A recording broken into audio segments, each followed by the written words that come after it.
Brian Karogo pia ako kwa hii kikao, lakini leo kwa niaba ya rais be with us, ako duty elsewhere. Apologies zake mheshimiwa hapa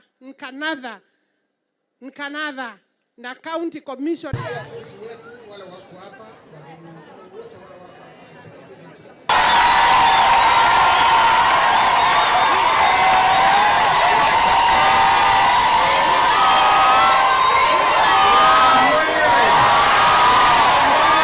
Wale ambao ndio wafanyi biashara sugu hata Nairobi yote walikuwa wametoka wapi? Wametoka wapi? Na wengi wao kiwasikiza walianza biashara yao, wengine kwa kuanza na makaa kuuza, wengine kidogo, manake hata mti ikikuwa kubwa kiwango gani ilianza tu na begu moja. Kanatiguo. Kwa hivyo mimi ningetaka kuambia siku ya leo, jambo ambalo tunafanya hapa siku ya leo, tuna disburse ama zile pesa zitafika kwa simu zenyu ni milioni 176, 176 million.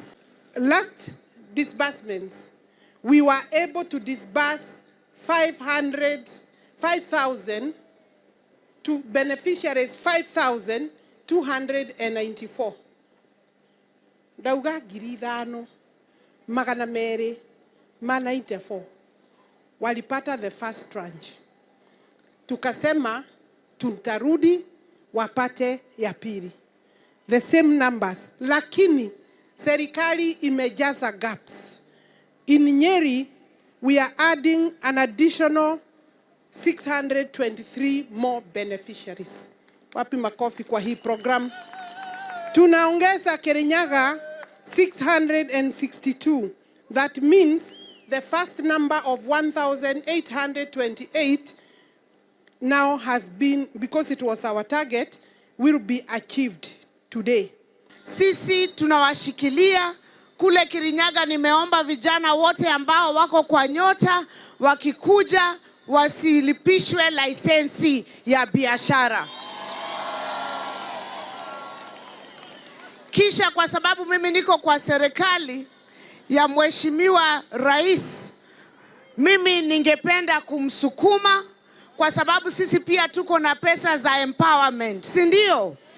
Hao ambao wako second tranche wa kutoka Kirinyaga wanapewa leo shilingi 25,000.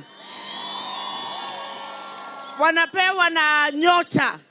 Mimi kama gavana wa Kirinyaga ningependa kuwapatia ka boost kila wale ambao wako kwa second tranche, tuongezee kila mtu shilingi 10,000.